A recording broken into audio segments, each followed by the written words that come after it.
नमस्कार दोस्तों, आप सभी का स्वागत है हमारे YouTube चैनल मान्या लाल किताब रेमेडीज में। आज मैं आपके साथ बात करने जा रहा हूं सिंह राशि के बारे में और आज का मुख्य टॉपिक होगा शनि ग्रह का वक्री होना, जो कि 29 जून 2024 से लेकर 15 नवंबर 2024 यानी कि 139 दिनों के लिए कुंभ राशि में वक्री होने जा रहे हैं। और इस वक्री अवस्था का सिंह राशि के जातकों के ऊपर कैसा असर जो है रहने वाला है, आज हम आपके लिए एक बहुत ही खास वीडियो लेकर आए हैं।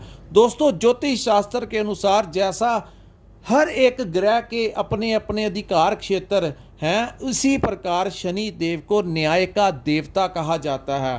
कहते हैं कि इंसान जैसे कर्म करेगा वैसा ही फल अंत में शनि देव उसको देकर जाते हैं। हमारे शास्त्रों में लिखा है कि तपो राज और राजो नरक, कहने का भाव कि कई जन्मों की तपस्या के पश्चात हमें राजपाठ मिलता है और उस राजपाठ के दौरान हम कुछ ऐसे कर्म कर बैठते हैं कि दोबारा हमें नरक की जिंदगी प्राप्त होती है। सो ये जो जैसे कहते हैं ना, धरती गोल गोल घूमती है, इसी प्रकार कर्म भी जो होते हैं वो गोल गोल घूमते हैं। कभी किसी को राजा बना देते हैं, कभी किसी को रंक बना देते हैं। तो ये सारे काम जो होते हैं वो हमारे कर्मों के ऊपर डिपेंड होते हैं कि जब हमारे ऊपर अच्छा समय आता है तब भी कहते हैं कि इंसान को अच्छे कार्य करने चाहिए, दान पुण्य करना चाहिए, किसी की मदद करनी चाहिए, तभी जाकर हमें दोबारा से राजपाट मिलता है। लेकिन ज़्यादातर लोग जब उनको अच्छा जीवन मिलता है, लग्जरी लाइफ मिलती है, धन दौलत इज्जत मान राजा जैसी जिंदगी प्राप्त होती है, वो लोग आपने देखा होगा तब अपने समय का दुरुपयोग करते हैं, किसी के साथ छल कपट करते हैं, किसी के साथ फ्रेब करते हैं, गलत गतिविधियों के द्वारा धन प्राप्त करते हैं। तो ऐसे लोगों को अहंकार आ जाता है अपनी पोजीशन का। उनको लगता है कि समय जो है वो कभी नहीं बदलेगा, लेकिन समय की चाल जो है इसने बड़े बड़ों को बदल के रख दिया। इसीलिए याद रखिए, अगर आपके पास सब कुछ है तो आप अपने कर्मों को अच्छे प्रकार से रखिए। हमेशा भूखे जानवरों को खाना दीजिए, किसी गरीब की मदद कीजिए। हर पर अपने अंदर का अहंकार जो होता है उसको ख़त्म कीजिए, क्योंकि अहंकार जो होता है वो तो रावण का नहीं रहा, तो हम जो आम इंसान हैं उनकी क्या हैसियत है। सो बात शुरू करते हैं दोस्तों सिंह राशि के बारे में। ये जो सामने मैंने कुंडली बनाई है ये आपकी सिंह राशि है और आज की जो वीडियो है ये चंद्र राशि के ऊपर आधारित है, क्योंकि चंद्र राशि के अनुसार जैसा जैसा ग्रहों का गोचर होता है वैसा वैसा प्रभाव हमारी जिंदगी में देखने को मिलता है। हम बात करेंगे कि आपकी राशि के 7th हाउस 7th भाव में शनि देव पिछले लंबे समय से बैठे हुए हैं, लेकिन जब भी शनि देव गोचर करते हैं तो एक ही भाव में 28 वर्ष के लिए गोचर करते हैं, लेकिन कभी कभी वो वहाँ पर वक्री हो जाते हैं तो कभी कभी मार्गी हो जाते हैं। दोस्तों, यहाँ पर 29 जून को शनिदेव वक्री होंगे और ज्योतिष शास्त्र के अनुसार जब भी शनिदेव वक्री होते हैं तो ये अपने बल से डबल हो जाते हैं। वक्री अवस्था में जो ग्रह होता है वो डबल बल कई बार देना शुरू कर देता है और उसका प्रभाव जो होता है, आप देखिए कि आपके 6ठे और 7th भाव के जो स्वामी हैं वो आपके 7th भाव में वक्री होने जा रहे हैं। तो बात करते हैं 7th भाव किस चीज से रिलेटेड होता है। 7th भाव दोस्तों हमारे परिवार का भाव होता है, 7th भाव हमारी पार्टनरशिप का भाव होता है। यहाँ मैं आपको ये बता दूं, जो पार्टनरशिप होती है वो अकेली बिजनेस पार्टनरशिप नहीं होती। यहाँ पर आपकी मैरिज पार्टनर और आपका लव पार्टनर ये भी आपके पार्टनर ही होते हैं। तो यहाँ पर वो जब वक्री होंगे तो दोस्तों खास करके जो लोग व्यापार करते हैं और उसमें भी वो पार्टनरशिप में काम करते हैं, तो बिना मतलब आप लोग अपने पार्टनर के साथ किसी भी बात को लेकर शक के आधार के ऊपर उनके साथ अपना रिश्ता खराब मत कर लेना। लेकिन दूसरी बात, आंखें बंद करके भी आपने अपने पार्टनर के ऊपर विश्वास नहीं करना। इस वक्री अवस्था का जितने भी दिनों के लिए है, उतने दिन अगर आपके पास आपका पार्टनर कोई आपको बड़ी इन्वेस्टमेंट करने के लिए कहता है तो ये नहीं करनी आपने। आप समय का इंतज़ार कीजिए जब तक शनि देव जो हैं वो आपके मार्गी अवस्था में नहीं आ जाते, क्योंकि दोस्तों इस समय राहु भी आपके अष्टम भाव में गोचर कर रहे हैं। सो वो ना हो कि आप कोई बड़ी इन्वेस्टमेंट कर दें और वहाँ से आपका नुकसान हो जाए और आप तनाव की स्थितियों में आ जाएं, क्योंकि ये हर चीज़ें जो होती हैं समय के अनुसार आपस में जुड़ती हैं। ये देखिए आपके जो इस भाव में राहु विराजमान है, सो राहु तभी तनाव देंगे अगर यहाँ से नुकसान होगा। तो यहाँ पर दोस्तों आपने सतर्क रहना। दूसरी बात, आपके जो रिलेशनशिप है उसमें भी आपने समझ के साथ चलना है। वहाँ पर भी आपके परिवार में आपके जो पार्टनर है उनके साथ किसी भी बात को लेकर, ईगो को लेकर, अपने अहंकार में आकर कुछ ना कुछ अनबन हो सकती है, जिसके कारण आपको तनाव की स्थितियों का सामना करना पड़ सकता है। सो आपने थोड़ा सा समझ के साथ चलना है। ऐसी स्थितियां शनि वक्री के कारण पैदा हो सकती हैं। सो आपने संभल के चलना है, नहीं तो आप अपने परिवार का माहौल जो है वो तनाव पूर्ण कर सकते हैं। दूसरी बात दोस्तों, लव लाइफ में भी सेम आपको एडवाइस दी जाती है कि अगर आप लव लाइफ में हैं तो वहाँ पर भी आपने कोई ऐसी बात नहीं करनी जो कहीं ना कहीं, अगर कुछ छोटी मोटी बात होती है तो आप ऐसी प्रतिक्रिया नहीं देनी, क्योंकि एक्शन का रिएक्शन कभी कभी हमें उल्ट पड़ जाता है। क्योंकि छोटी छोटी बातें जो होती हैं उनको रिलेशनशिप में जो इग्नोर करता है वो ठीक रहता है, लेकिन जो छोटी छोटी बातें ब्रीकी ब्रीकी में एक दूसरे में वो निकालनी, कमियां निकालनी, ईगो ले लेनी अपने ऊपर, तो वहाँ पर कभी कभी ऐसी डिस्टर्बेंस क्रिएट होती है, ऐसा राई का पहाड़ बनता है कि आपका बना बनाया रिश्ता जो होता है वो टूट ही जाता है। सो आप लोगों को एडवाइस है कि आप लोग किसी भी प्रकार से अपने पार्टनर के साथ बहस में मत पड़ना। इस समय अगर आपसे कोई उधार पैसे मांगने आए तो आप लोगों ने किसी भी प्रकार से उधार पैसे नहीं देने। ज़्यादातर लोग दे देंगे। देखिए, अगर आपने पैसे दे दिए तो वो आपके पैसे फंस जाएंगे, जिसकी वजह से फिर आपको बाद में परेशानी एक होगी, दूसरा आपका रिलेशन भी खराब हो सकता है। तो दोस्तों यहाँ पर शनिदेव यहाँ पर वक्री होने से इस समय आपकी यात्राएं होने की संभावनाएं बढ़ती हुई नजर आ रही हैं।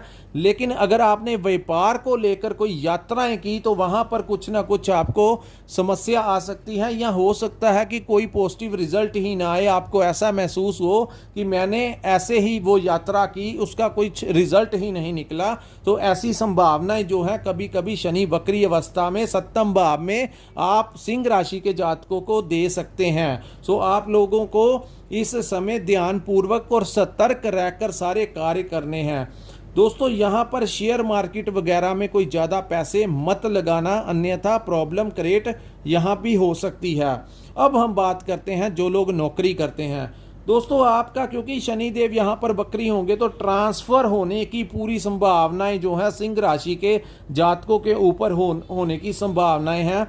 यहाँ पर दोस्तों अचानक से आपकी ट्रांसफ़र किसी दूसरी जगह पे हो जाएगी, जिसके कारण आपका मूड अपसेट रहेगा, क्योंकि वो उस जगह पे हो जाएगी जहां आप नहीं जाना चाहते। सो एक नया माहौल जो होता है, क्योंकि हम यूज्ड टू हो जाते हैं, जो लोग रोज़ हमें मिलते हैं उस डिपार्टमेंट में वो लोग हमारे साथ, हमारी उनके साथ बनती है, वहाँ पर कुछ नए दोस्त बनते हैं, वहाँ पर जो इन्वायरमेंट होता है हम उसके वो आदी हो जाते हैं। लेकिन जब अचानक से कोई ऐसी जगह पर जाना पड़ जाए जहाँ पे पूरा का पूरा डिपार्टमेंट में नए नए लोग हों और अब हमारा मन कभी वहाँ पर नहीं लगता, सो इस समय ऐसी अवस्थाएं जो हैं वो सिंह राशि के जातकों के ऊपर बनने की जो चांसेस हैं वो शनिदेव बनाएंगे।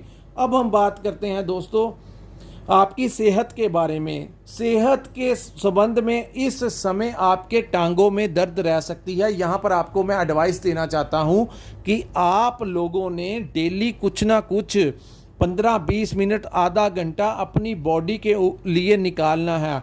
एक तो आप लोग या तो सैर कीजिए या कोई योगा कीजिए। अपनी एज के अकॉर्डिंगली आप लोग कुछ ना कुछ एक्सरसाइज, हेल्थ क्लब, कुछ ना कुछ ऐसा जो ज्वाइन कर सकते हैं, कुछ मेडिटेशन कर सकते हैं जिसके द्वारा आप फिजिकली फिट रहें। क्योंकि दोस्तों हेल्थ इज़ वेल्थ। अगर आपकी सेहत फिट है, अगर आप क्या जो बॉडी आपका साथ देती है, आपका शरीर फिट है, तो आप ज़िंदगी में कुछ भी कर सकते हैं। लेकिन अगर हम अपने शरीर का ही ध्यान नहीं रख पाएंगे तो हम जिंदगी में कैसे आगे बढ़ पाएंगे। और जो लोग एक्सरसाइज करते हैं उन लोगों का जो मेंटली स्टेबिलिटी अच्छी होती है, उन लोगों के अंदर एक कॉन्फिडेंस होता है, शरीर में फुर्ती होती है। सो ऐसे लोगों के लिए एक्टिव रहना, अपनी जॉब में भी एक्टिव रहना अच्छा होता है और व्यापार में भी। सो इस समय आप लोगों को थोड़ा बहुत एक्सरसाइज करने से आपकी हेल्थ में ठीक रह सकती है, अन्यथा आपकी टांगों में दर्द होने की संभावनाएं जो है वो समय दिखा रहा है। सो दोस्तों यहाँ पे एक मैं बताता हूँ, क्योंकि लगन भाव के ऊपर शनिदेव की एक दृष्टि है, तो यहाँ पे आपको कहीं ना कहीं एक असंतुष्टि की भावना, चाहे आप अपना व्यापार कर रहे हैं, नौकरी कर रहे हैं, आप अपने परिवार में कहीं ना कहीं से आपको एक असंतुष्टि की भावना नजर आती हुई दिखाई दे रही है। आपको ऐसा महसूस होगा कि कुछ कमी है जो आपको दिख नहीं रही, लेकिन आपके अंदर एक महसूस हो रही है कि इतना कुछ होने के बावजूद भी जो जिंदगी है वो कंप्लीट नहीं है। कुछ लोगों को पैसे की समस्या होगी, कुछ लोगों को नौकरी में कुछ ट्रबल आ सकती है, कुछ लोगों के अपना रिलेशनशिप में, पार्टनरशिप में कहीं ना कहीं कुछ छोटी मोटी प्रॉब्लम जो है वो वक्री अवस्था होने के कारण दिखाई दे रही है।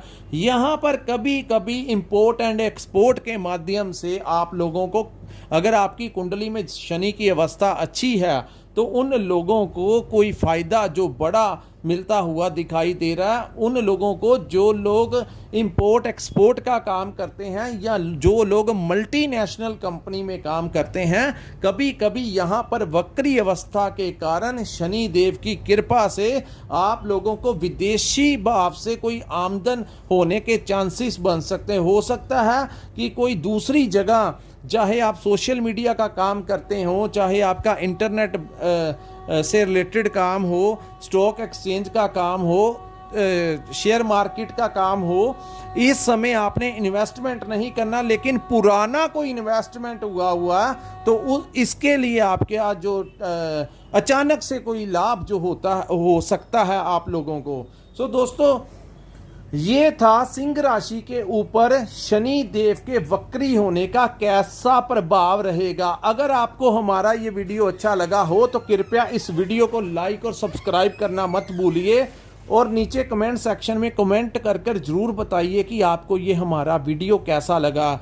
जब आप हमें कमेंट करते हैं तो उस समय हमारा इंस्पिरेशन बढ़ता है कि घर बैठे हम सिंह राशि के जातकों के लिए नई से नई जानकारी और अपडेट ला सकें। सो दोस्तों यहाँ पर जिन लोगों ने अपनी कुंडली का विश्लेषण करवाना होगा, क्योंकि सिंह राशि बहुत लोगों की होती है, राशि के साथ साथ एक चीज और मायने रखती है कि जब आपका जन्म हुआ था तो ग्रह किस अवस्था में बैठे थे, किन भावों में बैठे थे, किन नक्षत्रों में बैठे थे, आपके ऊपर किस ग्रह की महादशा, किस ग्रह की अंतरदशा चल रही है, ये सारी चीजें जो होती हैं वो आपकी जन्म तिथि और जन्म के समय के ऊपर निर्भर करती हैं। सो अगर आपने अपना ये दिखाना होगा तो आप हमारे साथ, जो हमारे स्क्रीन पे नंबर शो हो रहा है, वहाँ पर आप हमारे साथ संपर्क करके अपनी कुंडली का विश्लेषण करवा सकते हैं। सो दोस्तों यहीं पे हम अपनी वीडियो को विराम लगाते हैं। नमस्कार, जय माता दी।